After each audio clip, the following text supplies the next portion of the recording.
ya lo tenemos en línea, al doctor Víctor García Toma, expresidente del Tribunal Constitucional, exministro de Educación, constitucionalista, hombre de leyes de mucho prestigio en nuestro país. Después de una breve pausa, doctor García Toma, estamos nuevamente en comunicación y creo que hay motivos más que suficientes para la convocatoria y las gracias en nombre de nuestros televidentes, don Víctor. Muchas gracias, muy amable. Empecemos por los 100 días, doctor, los 100 días que acaba de cumplir la presidenta Dina Boluarte. ¿Cuál es la apreciación del hombre de leyes, pero también del peruano que tiene la ventaja por la docencia universitaria y la experiencia en gestión pública de lo que está ocurriendo con la presidenta Dina Boluarte desde diciembre a la fecha, con dos crisis, una crisis política que ha bajado un poco por la inmediatez de la crisis, por los fenómenos naturales y la falta de previsión que está afectando duramente a los más pobres de nuestro país principalmente. ¿Cuál es la apreciación de estos 100 días de la presidenta Dina Boluarte, doctor García Toma? Buenos días, don Néstor, y agradecimiento por la gentil invitación. Como usted bien ha planteado, como un suspiro, han pasado los primeros 100 días del ejercicio en el poder de la señora Dina Boluarte. Lo primero que habría que decir es que ella asume las riendas del gobierno de conformidad con las cláusulas y los mandatos que establece expresamente la Constitución. En consecuencia, no hay ninguna duda de la legalidad, ¿no es cierto?, del origen de su potestad de mando. Sin embargo, ella ingresa al poder con una serie de problemas. El primero de ellos es que ella proviene de la experiencia política precedente, es decir, formó parte del equipo de acción política del señor Castillo y en consecuencia no fue ajena a muchas de sus decisiones y por cierto tenía una más clara conciencia de lo que estaba sucediendo al interior que el resto de los ciudadanos. En segundo lugar, que a raíz de su ascensión, que es la que señala la Constitución, esto terminó por romper sus lazos políticos con las fuerzas de extrema izquierda. Y digo terminar de romper sus lazos porque ya durante su gestión como vicepresidenta de la República, ella había sido conminada por el Partido Perú Libre a abandonar sus filas, ¿no? En tercer lugar, cuando se producen estos hechos que en puridad son una suerte de asonada política, ella asume un complejo de culpa y, digamos, no toma ninguna posición en concreto, deja que las cosas sucedan y en consecuencia hay allí una ausencia de gobierno que en el ámbito de la seguridad ciudadana y el orden público se ha mantenido. Las cosas se han arreglado como muchas veces sucede en el Perú, ¿no es cierto? Se han arreglado solas. Sin embargo, hay que decir en su favor que ha nombrado un gabinete mucho más apto, mucho más idóneo que los anteriores que conformó Castillo. Y no es que estemos hablando del gabinete de los talentos, es simplemente que están dentro de la media académica, profesional y política, digamos, que el Perú ha tenido, ¿no? ¿Qué es lo que le falta a la señora Boluarte? Le falta definir su liderazgo, si es que lo tiene. Le falta el poder encauzar el gobierno hacia metas específicas y concretas, y sobre todo establecer una política de alianzas o de concertaciones con fuerzas políticas, con fuerzas sociales, con fuerzas económicas, ¿no? Que de alguna manera le permitan dar sustentabilidad al gobierno. Si eso no se produjera, si no apareciera el liderazgo, si no hubiese la coordinación y la cooperación interorgánica al interior del Poder Ejecutivo, si no se establecieran lazos de concordancia y programas concertados con otras organizaciones, ya sea dentro o de fuera del Estado, pero con presencia política y social, digamos, es muy probable que el país se vea obligado de manera apresurada e impremeditada, ¿no es cierto?, a un cambio de gobierno, porque a la falta de popularidad se sumaría ya la situación de una ruptura absoluta de la relación de mando y obediencia. Y en ese escenario resulta bastante difícil la gestión del Ejecutivo, considerando que no tiene bancada que la apoye y que sus aliados naturales, los gobiernos regionales, deberían ser quienes de alguna manera mantengan al Poder Ejecutivo. No hay una buena relación. La Asamblea Nacional de Gobiernos Regionales ha pedido adelanto de elecciones. La misma presidenta Boluarte también, y ahí quiero entrar para el comentario suyo, doctor. La misma presidenta Boluarte presentó 2 proyectos de adelanto de elecciones para este año, que ya es imposible, y para el 2024. Y el Congreso de la República tiene en sus manos esa decisión. ¿Cuál es el comentario que tiene a nivel constitucional? ¿Es posible que el próximo año, considerando este Congreso que no quiere irse, pueda generarse unas elecciones de cambio de gobierno que le ha pedido la misma presidenta Boluarte, don Víctor? Fíjese, honesto, lo primero es que existen antecedentes de gobiernos que sin tener una base parlamentaria han logrado tener una cierta estabilidad. La tuvo Vizcarra, que apeló directamente a los gobiernos regionales, a los gobiernos locales, y de alguna manera sintonizó durante un cierto tiempo con la población, ¿no? En segundo lugar, habría que decir que el Congreso no está en clara oposición a la señora Boluarte por una razón muy sencilla. Creo que el país sabe que la renuncia de la presidenta evidentemente generaría una crisis política que no podría ser, digamos, racionalmente controlada, ¿no? Ingresaríamos a la teoría de la incertidumbre, que es lo que vendría. Y en el ámbito de las elecciones anticipadas, los parlamentarios que en general han jugado con este concepto, pero en realidad no quieren irse y tienen un amparo legal, han sido elegidos hasta el 2026, eso es cierto. El país requeriría, digamos, adelantar las elecciones una vez que se den ciertas condiciones para tener, digamos, una alternativa de gobierno viable. Eso es un plazo de año y medio, con reformas, con una actitud diligente de los partidos, etcétera, etcétera. Eso sería lo deseable, pero no existe, vuelvo a repetir, ninguna voluntad en ese sentido por parte del Parlamento. Y creo que incluso la propia presidenta, que inicialmente pretendió quedarse el 26, luego dijo el 24, luego pasó al 23, creo que ha regresado a su tesis original y cree que es posible que haciendo la figura del muertito podría llegar al 26. El problema está en que hay problemas latentes en el plano social y político que podrían activarse en cualquier momento, y con el descrédito conjunto de los órganos de poder político, evidentemente nos llevarían a una situación muy complicada para la preservación del orden público. Entonces creo que lo más práctico es curarse en salud y adoptar las medidas a mediano plazo de apresurar una transferencia, asegurándose tener en ese momento opciones de gobierno para que el pueblo elija adecuadamente, ¿no?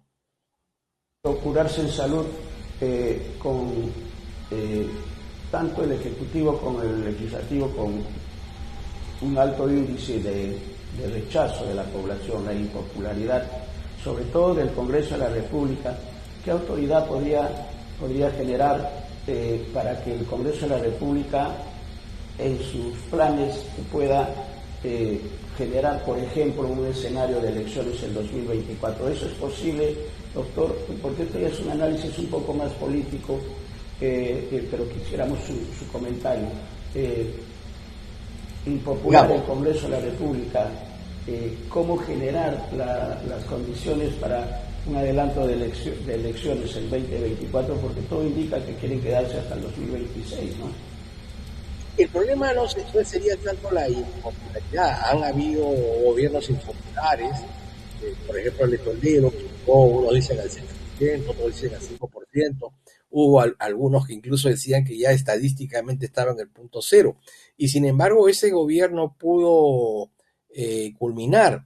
Por lo general los gobiernos en el Perú se desgastan y llegan con una fuerte base de rechazo ciudadano, ¿no? Eso, digamos, es una práctica, pero eso no implica necesariamente que se tenga que alterar el cronograma, inicialmente alterar el cronograma electoral. En este caso sí lo creo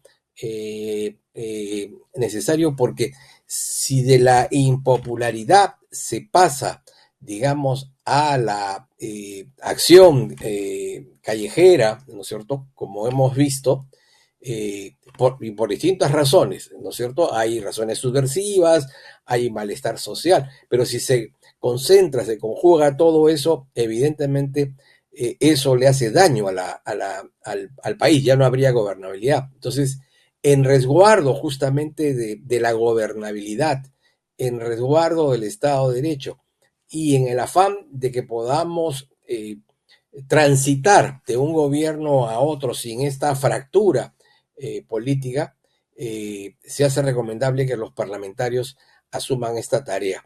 ¿Estarán dispuestos? Yo creo que no son conscientes de ello. Creo que están más preocupados por sus prebendas, joyerías y privilegios, ¿no? Y en consecuencia han preferido cerrar los ojos a la realidad y, bueno, disfrutar el tiempo que establece la Constitución de las bondades de la representación, ¿no? El tema de fondo es, más allá de este hecho contingente, ¿cómo hacemos para mejorar esa representación? Se requieren reformas políticas, reformas constitucionales, administrativas, se requiere una actitud diligente de los partidos y, por supuesto, una conciencia cívica mucho más alta por parte de los ciudadanos para no reproducir esos vicios, ¿no? Habría que volver a la posibilidad de la reelección, el bicameralismo, la supresión la supresión de la posibilidad del voto electivo, ¿no es cierto?, del voto preferencial, a eso me refiero, para tratar de generar una mejor representación. Definitivamente cambios, se necesitan reformas, ¿no? La democracia representativa está en observación, en cuidados intensivos, si es que tenemos que darle un término médico. Otro tema que quisiéramos, el comentario suyo, doctor, es en relación a la Defensoría del Pueblo. El Defensor del Pueblo tiene un papel muy importante en las decisiones de cuestionamiento o de observación a incumplimientos con respecto a los ciudadanos. La Defensoría del Pueblo en este momento tiene a una persona encargada.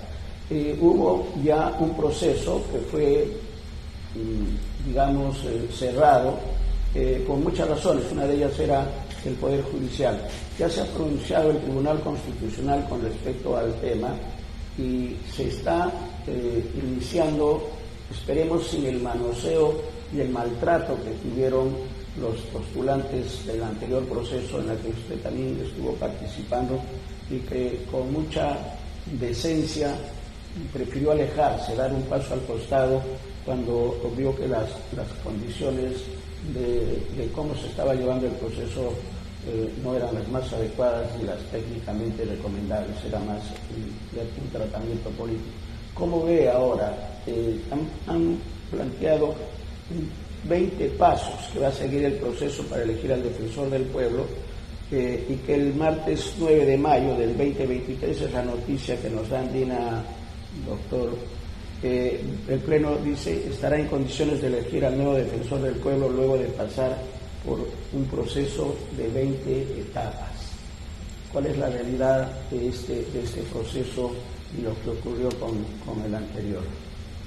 Don Néstor, superada ya, digamos, la posibilidad de una interferencia arbitraria de parte del Poder Judicial sobre competencias exclusivas y excluyentes del Congreso de la República en torno a la elección de quien deberá asumir ese alto cargo, existen tres elementos de juicio que son importantes tomar en cuenta. En primer lugar, tenemos a un parlamento que está dividido, fraccionada en 13 bancadas, y ciertamente la composición del Congreso no es de mucha altura. No tenemos, digamos, congresistas que puedan tener una mirada política, digamos, aguda e inteligente. Entonces, el primer problema que se tiene es el de que las fuerzas políticas puedan ponerse de acuerdo en torno a un candidato y obtener los 87 votos. Un segundo elemento en consideración es que la Defensoría del Pueblo ha sido ya desde hace un tiempo captada desde el punto de vista ideológico, ¿no? por un sector que podríamos llamar político, aunque cuando no tenga representación, no tenga expresión registral en el Jurado Nacional de Elecciones. Esta visión ideológica que promueve la existencia, digamos, de una serie de políticas, tipos de lenguaje, consultorías, etcétera, etcétera, es la que está tratando de ser defendida por el grupo que ha tomado la Defensoría. Y un hecho importante, don Néstor, es que la elección del próximo defensor es vital por varias razones, y es por eso es que se han presentado estas acciones de amparo. La primera es que el defensor del pueblo va a presidir el concurso para elegir a los miembros del Jurado Nacional de Elecciones. Es cierto que no es el único miembro integrante de ese comité seleccionador, pero es el que lo preside. Y al elegir a los miembros de la Junta Nacional de Justicia, a través de ese organismo se eligen a los jueces y fiscales. Es ese mismo organismo el que ratifica a esos jueces y fiscales y también los destituye o los salva de cualquier grave denuncia. Y hemos conocido varios casos en donde la Junta ha salvado a personas que ya no deberían continuar en la administración de justicia. Por otro lado, la Defensoría del Pueblo es quien lleva a cabo los concursos para la OMPE y el RENIEC, ¿no es cierto? En consecuencia, tiene también un cierto manejo indirecto a través de la Junta Nacional de Justicia.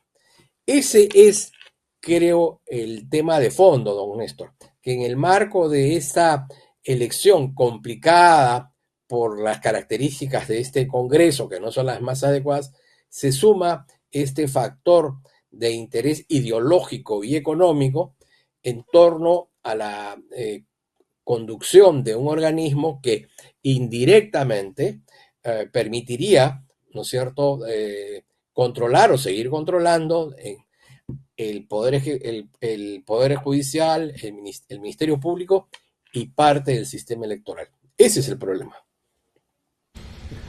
Clarísimo, doctor. Los cubileteos, las movidas que van a existir en este escenario, que no solamente es un escenario técnico, sino, como usted bien señala, es un escenario político, porque estamos hablando de la Junta Nacional de Justicia, que tiene que ver con el Poder Judicial, y las instituciones que tienen que ver con los procesos electorales, las tres instituciones. Esperemos que la situación en este tema del defensor del pueblo vaya por buen camino.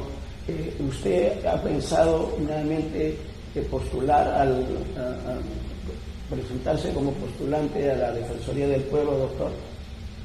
No, como usted bien dijo, don Néstor, yo decidí retirarme en el marco del proceso anterior, defendiendo los fueros del Parlamento como ente a quien le correspondía la facultad de designar, pero ciertamente con bastante preocupación en torno a que quienes tenían que tomar esa decisión no tenían ni claridad ni tenían, digamos, una idea sobre las características de la institución, el perfil que debería tener eh, el supuesto designado, etcétera. No se veía, en primer lugar, mucha seriedad en la toma de decisión y tampoco se veía la posibilidad de generar consensos, ¿no? Entonces, probablemente podría volver a pasar eso. Esta vez ya no sería culpa del Poder Judicial, esta vez ya no sería culpa de la intervención de agentes externos que quieren mantener el poder sobre una institución, ya sería culpa única, exclusiva, ¿no es cierto?, y contundente por parte del Parlamento. Por supuesto que eso no es lo deseable, pero es previsible que pueda pasar. Correcto, y reconocemos su honestidad, doctor. Lo conocemos una buena cantidad de años y creo que esta es una decisión muy importante y que dice mucho. Es mejor estar, creo, en el tema de la docencia y de la crítica, porque va a quedar para la próxima entrevista el tema de la democracia representativa, que está en cuestionamiento y en la que coincidimos en que hay que hacer reformas y reformas profundas en el tema. Un comentario final con respecto al Tribunal Constitucional, que está siendo acusado con las últimas decisiones de estar manejado y de estar representando a grupos de poder. ¿Usted tiene una lectura de este Tribunal Constitucional, doctor, con respecto a estas últimas decisiones que han tomado? Sí, creo que es un tribunal muy activo, muy dinámico, ha tenido aciertos y errores. Finalmente creo que la evaluación parcial es favorable, pero siendo objetivos han habido algunas sentencias bastante discutibles. Aquella, por ejemplo, en la que se otorga la potestad a los congresistas de promover iniciativas legislativas que puedan generar gasto presupuestal. La interpretación que se ha hecho de la Constitución es que cuando ese gasto se genera no en la legislatura en que se aprueba, sino en legislaturas posteriores, desaparece la restricción constitucional, lo cual me parece una interpretación bastante jalada de los cabellos. También es público, he mostrado mi disconformidad con esta decisión del tribunal de permitir el acceso a los cargos de representación de aquellas personas que han sido condenadas por el delito de terrorismo, que por ser un delito que se vincula con la conciencia, esos actos de conciencia no se rehabilitan a través de la cárcel, sino que por el contrario se fortalecen, ¿no? Son una muestra de a una manera de un compromiso con un ideal, en este caso equivocado, bárbaro, ¿no es cierto?, criminal, pero y justamente por eso es que la decisión nos parece equivocada, que está siendo a punto de ser corregida. Pero ha habido también decisiones importantes, como la de decirle al Poder Judicial, así como tú planteas la división de poderes y el respeto de las competencias, haz que tus jueces no incurran en estos actos arbitrarios y no afecten las competencias que la Constitución le ha asignado expresamente al Poder Legislativo. Nos pueden gustar o no gustar esas decisiones del Parlamento, nos pueden agradar o desagradar los parlamentarios, pero ciertamente tienen esa potestad y tienen la legitimidad para decidir en otro sentido. Y por último, una sentencia controvertida, que es la del tema de los intereses moratorios. A mí me parece que se ha actuado bien porque había abuso por parte de organismos, digamos, de justicia tributaria. ¿En qué sentido? Hay un plazo, hay un tiempo para, digamos, llevar a cabo la determinación de si el reclamo, la queja, planteada por el contribuyente es correcta o no es correcta. Pero si por omisión, por negligencia, por culpa, por desidia, por burocratismo, yo dejo transcurrir el plazo que señala la ley, obviamente no le puedo cargar los intereses moratorios, ¿no es cierto?, por esa falta de decisión. En todo caso, el gobierno podría interesarse en establecer plazos más razonables, de acuerdo, pero la regla es de que el contribuyente no puede ser afectado por la incompetencia, la falta de idoneidad o el descuido para poder resolver la queja planteada, el reclamo planteado en tiempo oportuno. Me parece que es una defensa cabal del contribuyente. Aquí ya no interesa si el contribuyente es grande, mediano o chico, es alguien que tiene derechos que tienen que ser, digamos, resguardados. Sí, es un tema polémico, ¿no? Este tema de los intereses moratorios, en realidad es un tema bastante polémico. Está pidiendo de producción un hincha del Municipal un comentario ya final, don Víctor, del Municipal, que empezó muy bien el campeonato.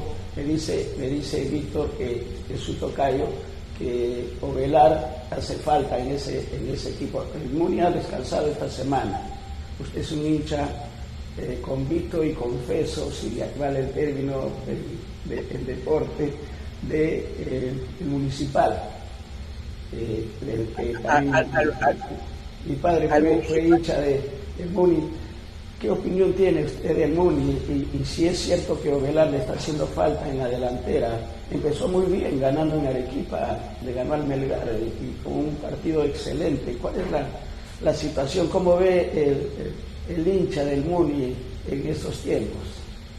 Bueno, el hincha del Muni es un hincha diferente al del Cristal, Alianza o el de la U, porque bueno, somos conscientes de que no podemos aspirar al título, ¿no? Ni al subtítulo, probablemente tampoco a un cupo en la Copa Libertadores o en la Copa Sudamericana, porque existen razones económicas, una falta de organización al interior del club que no permite llegar a mayores. Pero los hinchas van siempre ilusionados al estadio, es decir, es un tipo de hinchada diferente. Además es el segundo club de todos los aficionados al fútbol. A diferencia de digamos, las inadversiones que presentan la U o la Alianza Cristal entre sí, todos quieren al Municipal. Entonces, eso es un buen síntoma. Y bueno, ha pasado lo mismo que el año pasado. Recordará que el año pasado la primera ronda fue estupenda, estábamos en la punta y luego el cuadro se descarriló de manera descomunal. Y bueno, y como siempre, con la ayuda de Dios y las oraciones de los hinchas, se logró salvar, digamos, la categoría, ¿no?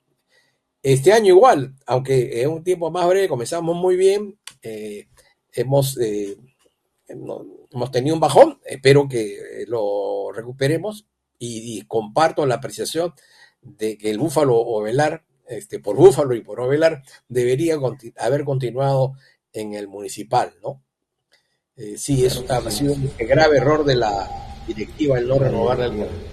Con las mejores vibras, en todo caso, que el Municipal vuelva a recuperar presencia en el fútbol peruano. Gracias, don Víctor. Gracias por esta importante entrevista en nombre de nuestros televidentes y este comentario de su Muni querido. Gracias, muchas gracias. Gracias también, un abrazo. Está quedando el tema de la democracia representativa, como creo que es necesario conversar sobre esas profundas reformas. Lo disponga a disposición porque somos muy buenos amigos. Correcto. Muchas gracias, don Víctor. Hasta luego. Gracias.